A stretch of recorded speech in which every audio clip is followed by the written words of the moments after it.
Di awal film, kita ditunjukkan kepada seorang wanita yang terjatuh dari gedung, atau gampangnya bisa kita bilang bundir lah. Di sisi lain, ayahnya si wanita tadi baru pulang dari belanjanya. Setelah pulang, ia pun sangat-sangat terpukul karena anak semata wayangnya telah meninggal dan mengenaskan, dan film pun dimulai dengan judul My Little Baby Jaya. Film pun dimulai dengan menunjukkan seorang pria parubaya bernama Lee Won. Lee memiliki kekurangan fisik, supaya kagak pusing aing nyebut nama-namanya ya. Kita panggil saja dia si ayah gitu. Saat itu, si ayah sedang sangat-sangat gembira karena mendapatkan kabar bahwa anak semata wayangnya diterima di sekolah ternama di kota Seoul berkat beasiswa yang anaknya dapatkan. Dengan bangga, ia pun langsung berlari menuju gereja di desa itu. Ia pun memberitahu anaknya yang sedang latihan paduan suara di gereja tersebut. Dan si dedek cantik ini bernama Jaya. Bukan Jaya teman kalian ya, itu mah burik anjing. Lalu film pun mundur ketika Jaya masih kecil. Ayahnya yang memiliki kekurangan ini tetap menafkahi Jaya dengan berdagang. Saat itu, Jaya juga hendak dipisahkan oleh pemerintah setempat. Namun Jaya tetap ingin tinggal bersama ayahnya. Walaupun Jaya hidup berdua dengan ayahnya dan hidup seadanya, Jaya adalah anak yang berbakat dan pintar. Dan tak lupa juga, Jaya tetap menyayangi ayahnya. 아이를 생각하셔야죠. 받아. Singkat cerita, Jaya dan ayahnya mulai pergi ke kota Seoul untuk menjalani hidupnya yang baru.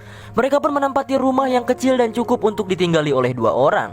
Saat hari pertama sekolah, Jaya duduk sendirian. Tak lama kemudian, 3 orang cewek pun datang dan mengusir Jaya untuk pindah tempat. 3 cewek tersebut diketuai oleh Hisun, yang kebetulan ia adalah anak pemilik dari sekolah tersebut. Supaya kita nggak pusing lagi nyebutnya, kita sebut saja mereka Geng Sun. Dan akhirnya, Jaya pun duduk dengan seorang wanita bernama Min. Di sisi lain, si ayah sedang sibuk nyari tempat untuk ngelapak dagangannya. Ya dikarenakan di kota rada susah nyari tempat lapak yang strategis gitu. Ia pun menanyakan kepada bapak-bapak penjual goreng sampe untuk meminta izin agar ia bisa membuka lapaknya di tempat tersebut. Dikarenakan dagangannya berbeda, si bapak itu mempersilahkannya untuk melapak. 성악하는 사람 자기소개는 말. Di sekolah, kakak kelas pun datang untuk perekrutan anggota paduan suara. Kebetulan saat Jaya dites, seisi kelas pun kaget karena suara Jaya ini bagaikan alunan musik yang sangat indah. Si kakak bernama Jung pun mulai tertarik sama Jaya dan membuat Hisun iri kepada Jaya. Kebetulan juga Jung adalah gebetannya si Hisun ini.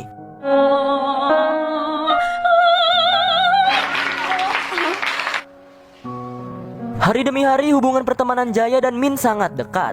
Singkat cerita, eskul paduan suara pun mengadakan camp ke suatu daerah. Sampai saat malamnya, mereka bercerita satu sama lain perihal keluarganya. Di sini Jaya berbohong jika ayahnya adalah seorang pengusaha baju yang sangat besar, hingga membuat si Jung makin lope-lope kepadanya. Paginya, Jaya sedang jalan-jalan sambil melatih vokalnya. Tak lama kemudian, datanglah Jung. Ia tiba-tiba bilang bahwa ia suka kepada Jaya. Jaya kaget dan cuma pelangap-longo menunjukkan bahwa dirinya masih polos gitu. Lalu, ia juga mencium dan ngajak Jaya ke semak-semak belukar gitu kan. Ngapain bos? Gak tau udah mau ngapain anjir. Positif aja mungkin mau kento gitu kan. Saat enak-enak digenjrot, salah satu Geng Sun melihat mereka sedang bergenjrotan. Lalu dengan kagetnya ia pun memvideokan aksinya tersebut. Ia pun langsung memberitahukan video itu kepada Hisun. Hisun pun cemburu dan memutuskan untuk balas dendam kepada Jaya. Geng Sun pun langsung melabrak Min untuk memberitahu keadaan keluarga Jaya yang sebenarnya. Dan disinilah Geng Sun tahu kalau Jaya adalah orang yang miskin. Lalu setelah Geng Sun tahu, ia pun memberitahu Jung yang membuat ia marah-marah dan ngebully si Jaya di rumahnya.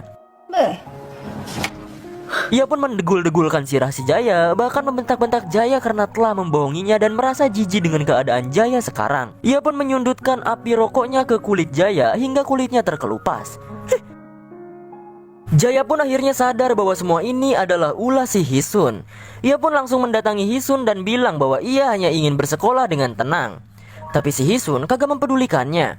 Ia malah membacoti si Jaya soal keadaan fisik ayahnya. Sumpah gak ada alak anjing, aing kesel deh. Hisun pun memukuli Jaya hingga akhirnya ia pun masuk ke rumah sakit. Singkat cerita, pihak sekolah pun tahu soal kejadian pembulian di sekolah tersebut.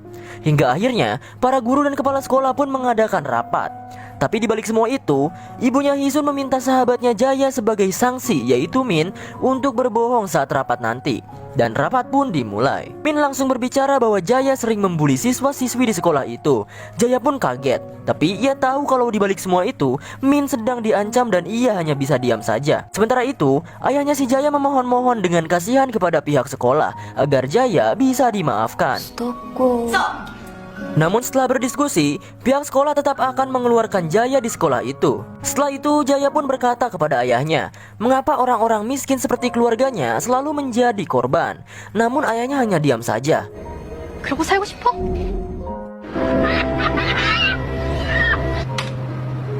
Setelah Jaya dikeluarkan oleh pihak sekolah, ia pun bekerja di Indomaret. Si manajer Indomaret ini baik banget sama Jaya. Bahkan Jaya juga bisa curhat soal masalahnya kepada si manajer ini. Akhirnya, si manajer pun membantu Jaya untuk membuatkan sengketa untuk mengadukan kepada pemerintah setempat.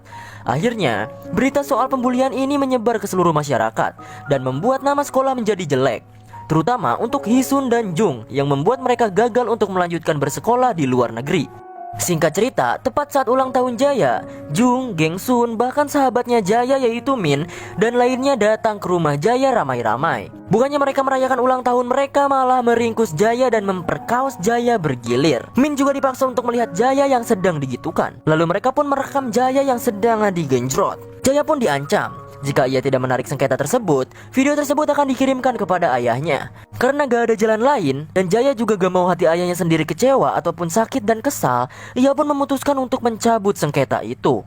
Keadaan pun menjadi semakin parah. Setiap malam, selalu ada laki-laki yang menggenjrot si Jaya. Dikarenakan takut dengan ancaman itu, ia pun hanya pasrah saja. Bahkan parahnya, Jaya ini benar-benar diperlakukan layaknya mainan oleh mereka.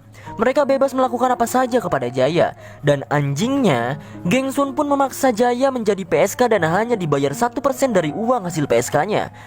Goblok gak tuh? Sumpah dah. 하고 노래 Pada suatu hari, Jaya pun sedang menghabiskan waktunya dengan ayahnya. Ia bilang kepada ayahnya, gimana kalau kita pulang ke desa aja gitu. Ayahnya hanya tersenyum, dan ayahnya menjawab bahwa ia sudah terbiasa dengan keadaan kota. Bahkan bisnis dagangan yang ayahnya jalankan lagi di atas traffic, atau lagi bagus-bagusnya gitu. Jaya hanya tersenyum karena melihat kebahagiaan ayahnya saat itu. Jaya udah gak bisa apa-apa lagi sekarang, dan ia hanya mencurahkan isi hatinya ke buku harian. Ia pun ngudu dulu biar enjoy dan gak panik gitu. Setelah itu pun ia langsung bunuh diri seperti di awal film tadi. Singkat cerita, ayahnya Jaya pun mengetahui semua yang terjadi. Ia membaca buku yang Jaya tulis. Ia pun benar-benar kesel, darah tinggi naik, kolesterol, gula darah. Aing juga yang nonton jadi Esmeralda anjing. Emosi anjing sumpah dah. Si ayah akhirnya melaporkannya ke kepolisian. Tapi sayangnya pihak kepolisian tidak bisa membantunya. Aneh kan? Akhirnya si ayah udah putus asa dan hanya bisa rebahan sambil menangis. Tiba-tiba datanglah Min, sahabat satu-satunya Jaya itu. Ia memberitahu lebih jelas soal apa yang Jaya alami. Min akhirnya ngajak geng Hisun ke tempat yang sangat sepi. Ia meminta mereka untuk meminta maaf kepada keluarga Jaya. Tapi Hisun malah jor-jor wae alias tidak peduli dan malah tambah songong gitu. Tiba-tiba saja ayahnya Jaya pun datang dan menyeborkan air keras kepada geng Hisun. Bebengetan si Hisun pun dan gengnya pun jadi bejat alias remak, jadi hancur karena air itu gitu, lebok lah anjing. Ayahnya Jaya pun berhasil meringkus pria-pria brengsek yang sudah menjejali rudal kulit kepada si Jaya. Mereka memohon meminta maaf, tapi karena nyawa gak bisa dibayar sama cuman ngabacot maaf doang gitu kan. Akhirnya si ayah menyiksa mereka satu persatu dengan boneka patung manekin yang biasa ia pajang di dagangannya. Mantap gak tuh coy. Tapi si ayah tidak membunuh Jung. Jung dibawa ke tengah danau. Di sana, dengan sangat kesal, si ayah langsung menyuruh Jung untuk menelan kail pancingnya cuy. Ia pun langsung mendorong Jung agar tenggelam seperti ikan. Anjir. Misi balas dendam si ayah pun selesai. Dan sekarang ia pun membunuh dirinya sendiri. Karena kebahagiaan satu-satunya juga sudah tiada, yaitu si Jaya sendiri. Dan film pun tamat.